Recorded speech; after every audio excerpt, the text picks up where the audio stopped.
You're listening to At Home in Connecticut, your guide to all aspects of daily living in Connecticut. Hosted by Bill Pierce and produced by WTIC News Talk 1080. Good morning and welcome. My guest this morning is Aileen Yeager, who is Program Manager with the Children with Incarcerated Parents Initiative. Aileen, good morning and welcome to the program. Thank you. Good morning to you, too. Thank you for inviting me. Oh, we're pleased to have you here this morning to talk about something that perhaps many people don't, and I don't know a whole lot about it, and that's why we wanted to have you in today to talk about it. Just give us some information about the initiative, exactly what it is and what it does. Sure. Thank you. Since 2008, the Central Connecticut State University Connecticut Initiative for Children with Incarcerated Parents has been studying the population and its service needs, its prevalence in the state, and working with providers to try and identify services that can support children while they're enduring the incarceration of their parent. We've also been working with faculty to help evaluate those services so that we can learn what different types of interventions support kids and which ones maybe don't. How much do we know? Do we know how many children in the state that you're dealing with have parents who are incarcerated? Yes, we have an estimate. About 18,000 children in Connecticut have a parent incarcerated, which is, you can imagine, is an astounding number. We have approximately 62,000 a year that have a parent arrested, which alone can be traumatizing. And so this is a serious population in our state that warrants attention. Now, what kind of effects? I mean, you mentioned it can be very, very stressful and create anxiety in children. What are the effects primarily on children that have been found who have parents who are behind bars? As you can imagine, with any child that's suddenly separated from their parent, there's a ripple effect of consequences on children who have a parent that becomes incarcerated. And although children are quite diverse, children with incarcerated parents are quite diverse within themselves, they do face the potential for disrupted attachment, trauma, stigma, shame, and reduced health and well-being. Are there any misconceptions out there regarding children with parents who are in prison? Unfortunately, there are some faulty statistics that have been widely used.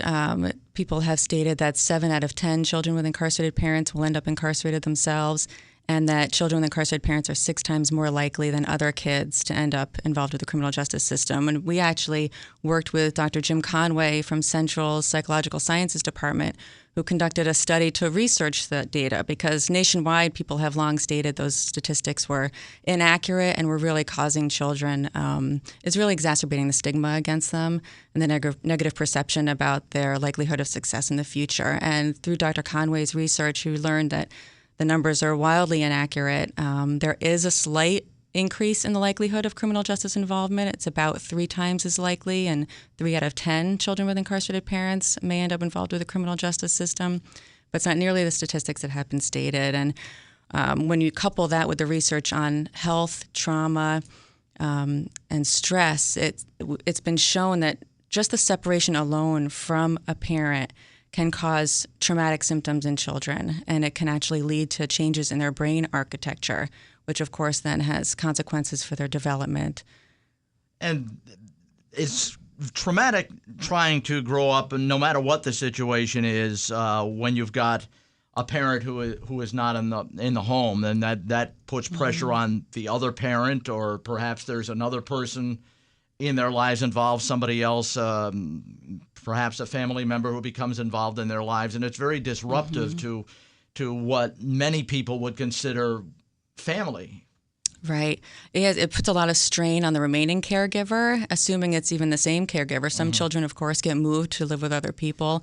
But assuming the child is fortunate to remain with the caregiver that they know and are used to, that caregiver now has a host of additional stressors and the loss of the support of the other parent, the loss of their financial contribution to the home, and then the added costs associated with incarceration. So so the stress in the home is exacerbated, is significantly increased, which of course causes additional harm on the child. And just all of the responsibility falling to that one person, you mentioned the financial end of it, that can result in them having to work much more than they want, and perhaps having the children left alone at home much more than they should be.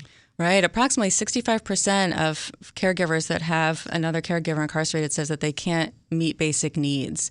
And several have cited not being able to take jobs because of childcare concerns because the other parent is incarcerated. So parents are left with this difficult decision of, do I work and provide for my family and leave my child maybe in the care of someone who's less trustworthy or I don't know that well, but I can actually afford that person, and then I can produce an income for my family? Or do I not accept a job and I'm forced to accept public assistance just so that I can be home with my child and raise them and support them? Because the child is enduring some serious emotional and psychological difficulties, potentially. And of course, the caregiver is as well, as they're also suffering the loss of the person that was involved with their family. And just being a child and growing up and coming of age, that can be pressure enough even with both parents in the house. Yes, I have a wonderful, beautiful stepson, and it's challenging having an intact, wonderful family and an amazing young man in the house. Yeah. But it's stressful. There's a lot of challenges, and it's so helpful having another person in the home to co-parent with and to share responsibilities and to make decisions about the family with. So having all of the added stressors that are associated with parental incarceration, not to mention the stigma that's associated with it. So, it's one thing to have a family member separated from their family due to something as esteemed as a deployment in the military. There is a series of challenges associated with that as well, but at least you can go to school and you can talk to your neighbor and your friends' parents, tell them why your parent's not there, and get support and have people tell you that your parent's a hero. And there's plenty of resources committed to those families, as there should be. But these children can't necessarily go to school and get the support from teachers or from their friends' parents who may have a stigma or, have a bias against families with somebody that's criminal justice involved. So it's a real host of challenges that these families endure, and they're a hidden population. Many people aren't aware of their existence, and certainly not the prevalence. No, and people frequently don't want to talk about it even when it does exist. We have just a couple of minutes left here, and before you go, Aileen, can you tell us what does the initiative have coming up in the future? We actually just launched a new website, which we're very excited about. It is intended to provide information to practitioners and policymakers, but for me, most importantly, to families, because of stigma, this is a population that is at times intentionally in hiding, and therefore they're not able to access information when they have questions. So we're hoping our website will be helpful to them. It also includes a children's section, which includes children's graphics and language appropriate for them to help answer some of the questions that they may have. We're just awarded a new contract to a provider that's going to provide mentoring and literacy program for children in the greater Bridgeport, greater New Haven, and greater Hartford areas. The program is through Connecticut Appleseed and is called CLICK, Connecting Through Literacy, Incarcerated Parents, Children, and Caregivers. We're very excited about that. And we have a lot going on. And what's that web address for people who would like to access it? Thank you. It's CTCIP.org.